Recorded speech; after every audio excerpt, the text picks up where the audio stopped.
주님께는 아픈 가시 하나가 있었습니다. 그 가시는 바로 가룟인 유다였습니다. 밤새워 기도하신 후에 처음으로 세워놓은 제자들 중에 한 사람이 그의 스승을 팔게 된 인물입니다. 주님은 그를 가리켜 차라리 태어나지 않았으면 좋았을 뻔했다, 그런 말씀까지 하신 주님의 진짜 아픈 가시였을 것 같습니다. 그런데 무엇이 유다에게 문제가 있었던 걸까요? 무엇 때문에 그는 차라리 태어나지 않았으면 좋았을 뻔했다는 평가까지 듣게 된 것일까요? 유다는 주님을 제대로 알지 못했습니다. 주님을 전적으로 신뢰하지 못했습니다. 이유가 뭐라고요? 주님은 이 땅에 오실 때 그의 이름을 예수라 하라 그랬습니다. 이는 저가 많은 백성들의 죄를 구원하여 줄 자라, 그래서 예수라 그랬습니다. 말하자면 주님이 오신 것은 백성들의 죄로부터 건져주시기 위하여 오셨는데, 유다는 그 사실은 생각하지 않고 자신들을, 그리고 그의 백성들을 로마의 압제로부터 건져주기를 생각했던 사람이었습니다. 잘못한 거죠. 다시 말하면 주님께서 왜 오셨는지 그는 깊이 알지 못했던 겁니다. 자기 생각대로 아는 거죠. 우리 신앙이 그렇지 않습니까?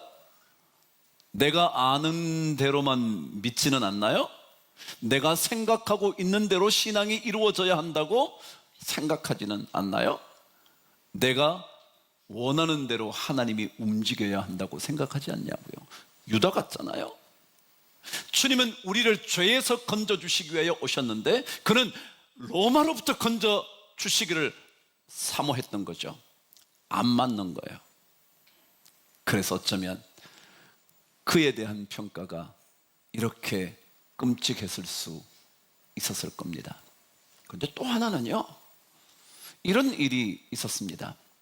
주님의 그 십자가의 죽으심을 위하여 한 여인이 그녀의 가장 귀한 향유 옥합을 깨뜨려 예수님의 머리에 그리고 발에 부었습니다.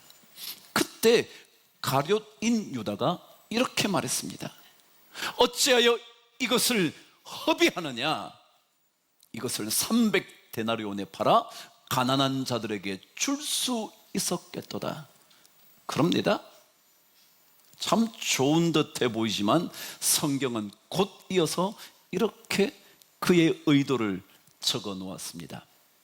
그가 이렇게 말함은 가난한 자들을 생각함이 아니었대요.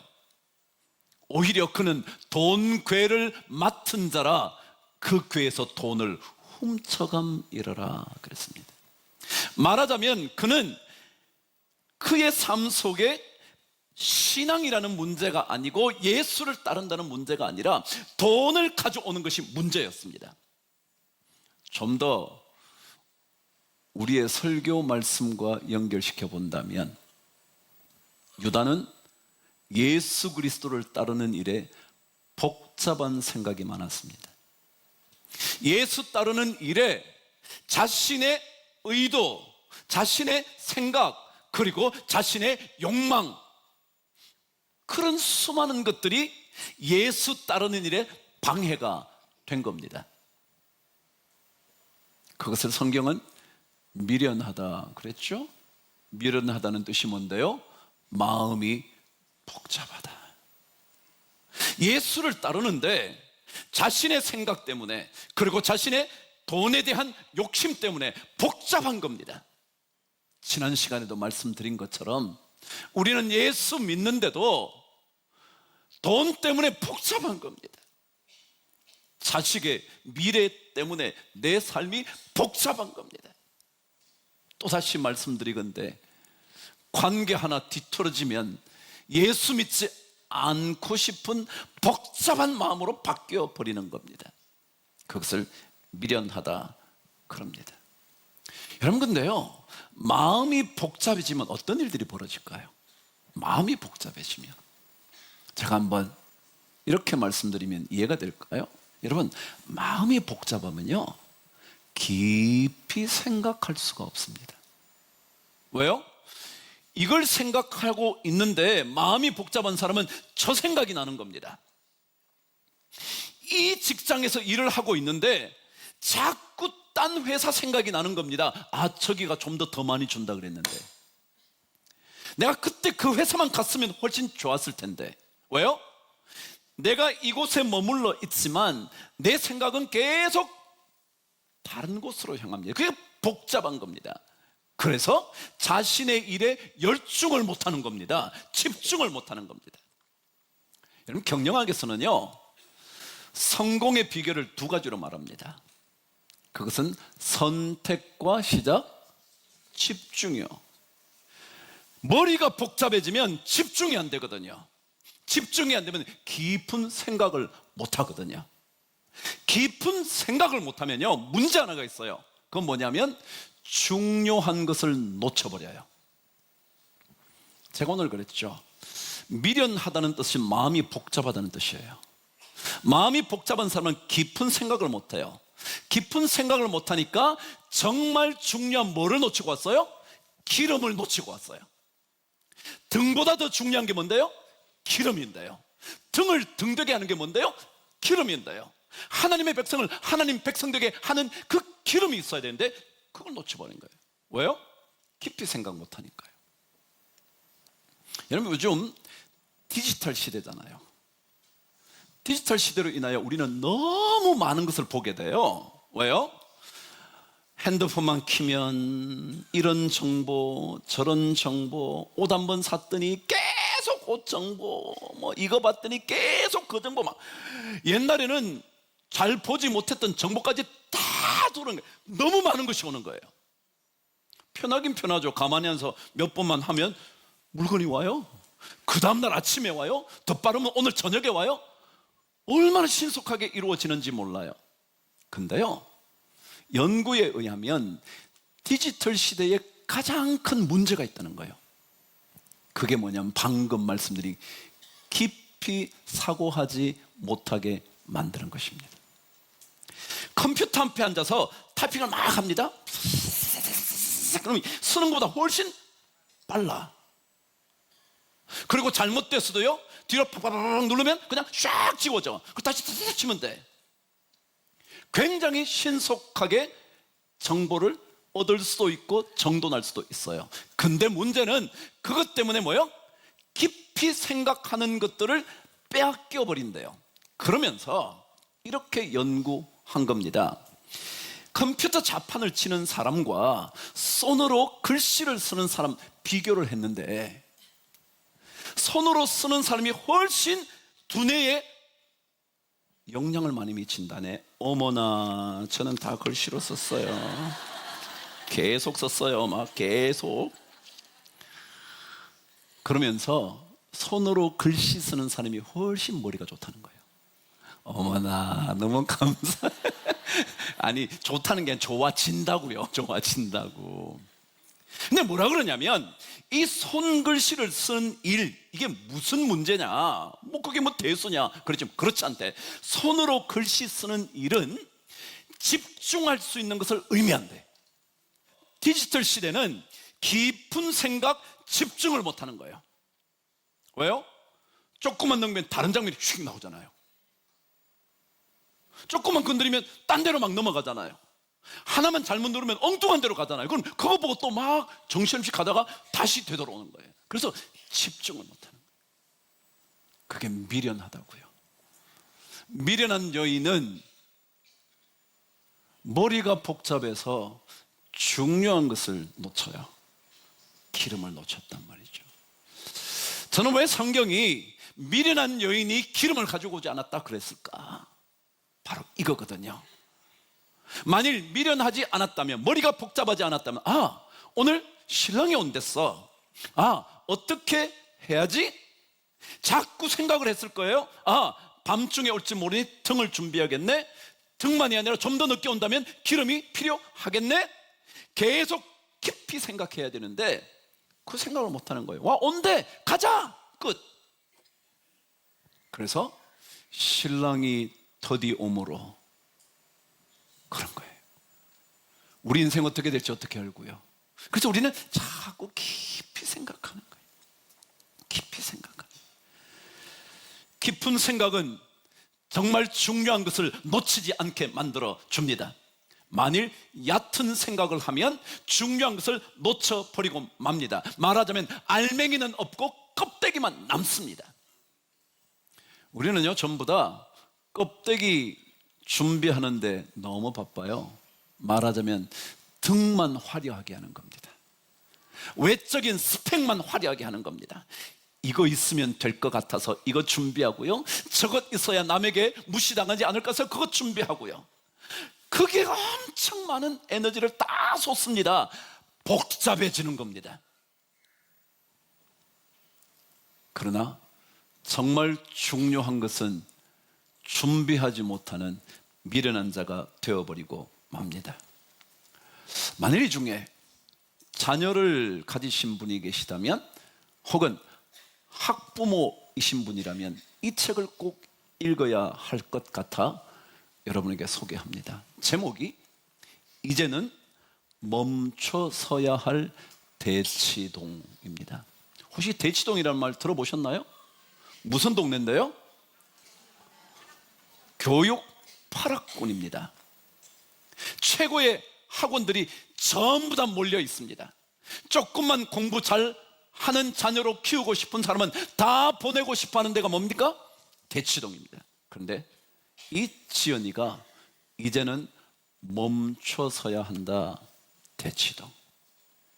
저자가 누구냐 하면 소아 청소년 심리 상담 전문의입니다. 손성은이라는 분이셨습니다. 그분이 왜 이 책을 썼냐 하면, 왜 이 대치동의 이야기가 이제는 좀 멈춰져야 우리나라가 살 것 같다고 얘기를 하느냐 하면, 자기가 소아, 어린아이, 그리고 청소년들에 대한 상담 혹은 심리 상담을 하는데 너무 충격적인 게 많다는 겁니다. 뭐 때문에 그럴 것 같으세요? 그분이 이런 얘기를 했습니다. 아이만이 아니라, 청소년만이 아니라 부모들조차 자기에게 너무 많이 와서 심리 상담을 받는다는 거예요. 그러면서 이렇게 말을 했습니다. 지금 대치동의 수많은 아이들이 불안, 두려움, 절망, 심지어 자살 충동까지 계속 갖게 된다는 거예요. 이게 어디서 왔냐? 그랬더니 부모의 불안에서부터 왔대. 부모의 불안. 그게 뭐냐면 이런 거예요. 남들이 말하기를 이 학교 안 가면 성공 못 한다는 거예요. 그 학교 중에 이 학과를 안 가면 안 된다는 거예요. 그래서 그 학교도 문제가 아니야. 그 학과를 못 들어가면 애가 막 어쩔 줄 모르는 거예요. 부모가 어쩔 줄 모르는 거예요. 그리고 이런 자격증을 못 따면 주류 사회에서 완전히 너는 뒤처질 거야. 이런 이야기를 계속 아이들에게 들려서 부모의 불안이 아이들에게 완전히 전가되어 있다는 거예요. 그래서 그 부모의 불안을 자식들이 물려받아서 막 어쩔 줄을 모른다는 거예요. 그런데 그 부모의 불안이 어디서 왔냐 하면 욕망으로부터 왔다는 거예요. 욕망. 이것도 해야 되고 저것도 하고 싶고 저것도 이루어야 되고, 이 수많은 복잡한 생각 때문에. 여러분, 다음 주에 제가 여러분과 묵상하게 되겠지만, 이 미련함이란 단어의 두 번째 뜻이 뭐냐면요, 첫 번째는 머리가 마음이 복잡하다. 이게 첫 번째 뜻이라고 그랬죠. 두 번째 뜻이 뭐냐면요, 욕망에 따라 움직이는 것이 미련하다. 욕망에 따라 움직이는 거예요. 대치동 엄마들이 다 욕망에 따라 움직인다는 거예요. 그래서 진짜 아이들의 마음이 어떠한지, 지금 감정은 어떻게 형성되어 가는지, 이런 데는 전혀 생각을 안 한다는 거예요. 네가 지금 공부를 잘해야 되는데 유치원부터 너 이 유치원을 들어가지 않으면 넌 낙방이야. 여러분, 신앙의 삶이요, 제가 그랬잖아요, 하늘나라 백성으로 사는 거라고요. 신앙의 삶을 살기 시작하면 천국의 어떤 삶을 사는 거라고요. 좀 뭐가 아니어도요 불안하지 않아요. 하나님은요 놀라운 일을 벌이시거든요. 믿으시나요? 제가 여러분에게 하루의 은혜 좀 하라고 말씀드리고 싶어서 이 얘기를 하는 것만은 아니에요. 하루의 은혜를 보시면 제가 2달 전부터 3달 전부터 영적 독사를 추가를 했습니다.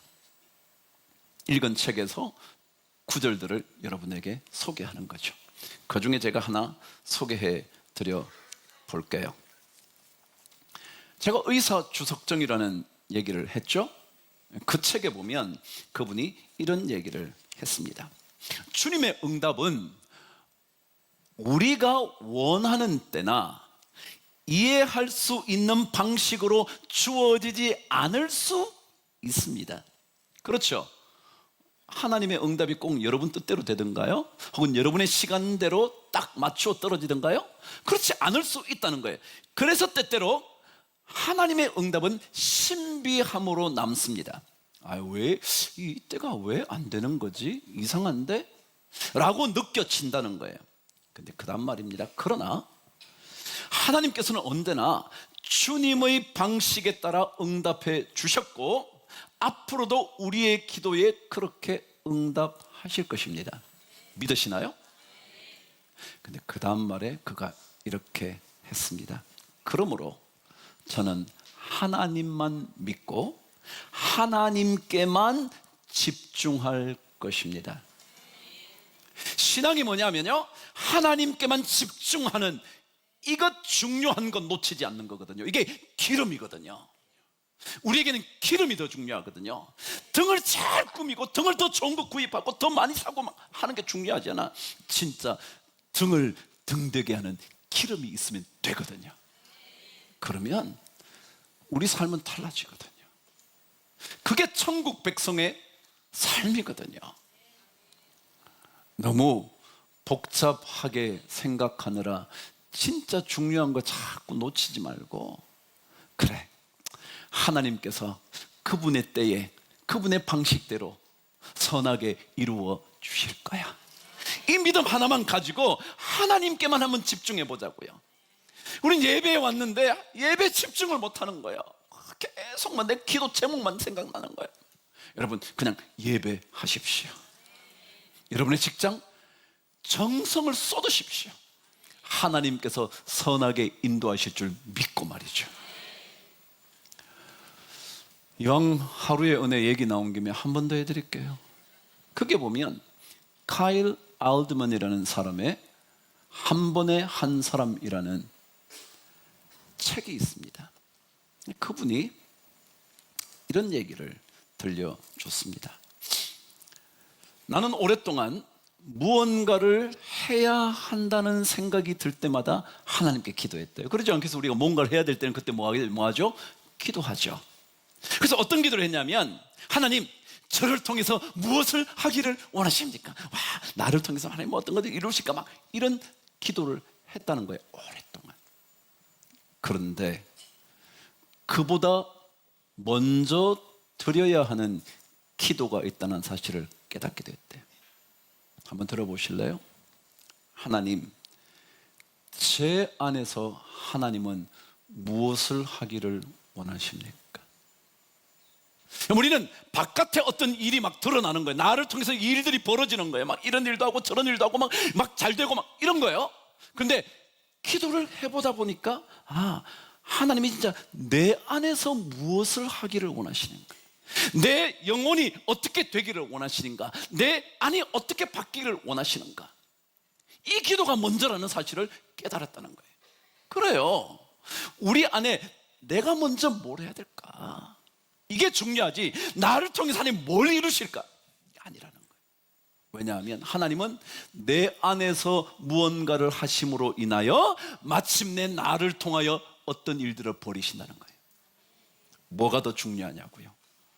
우리는 등이 중요한 줄 알지만, 그래서 남들에게 보여주는 등이 훨씬 더 화려하고 아름답기를 원하지만, 그게 아니라 진짜 그 등을 빛나게 만드는 기름이 중요하다는 거죠.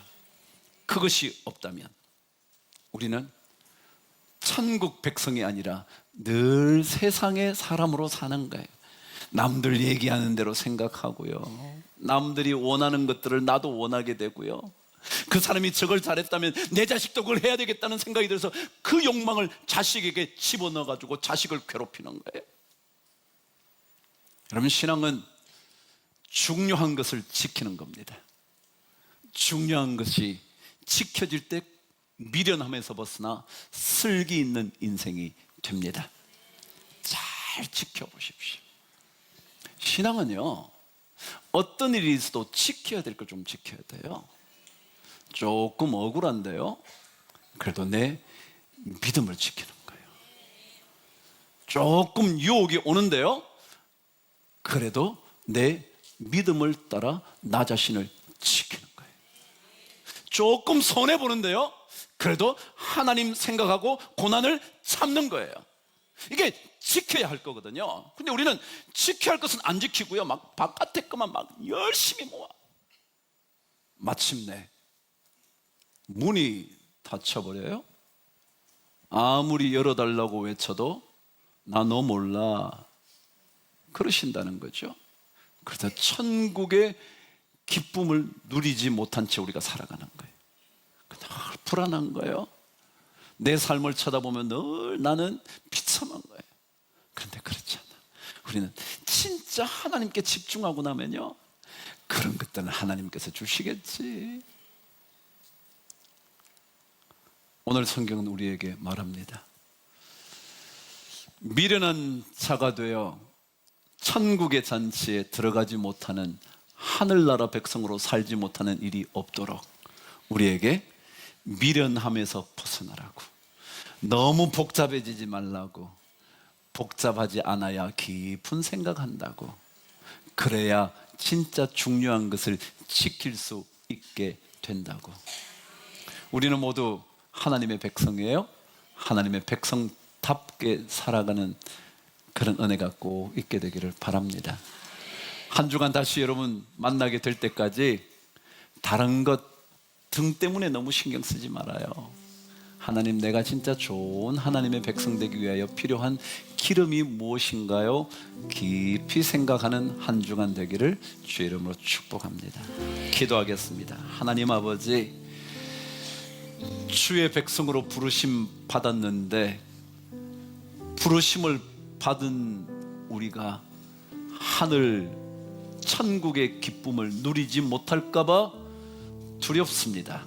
이왕이면 천국 백성으로 살아가는 영광도 누리게 하여 주시고 마음속에 참된 기쁨과 평안도 누리게 하여 주시옵소서. 등 때문에 너무 염려하지 말게 하여 주시고 오히려 기름을 깊이 생각하는 우리 모두가 되게 하여 주옵소서. 예수님 이름으로 기도드립니다. 아멘.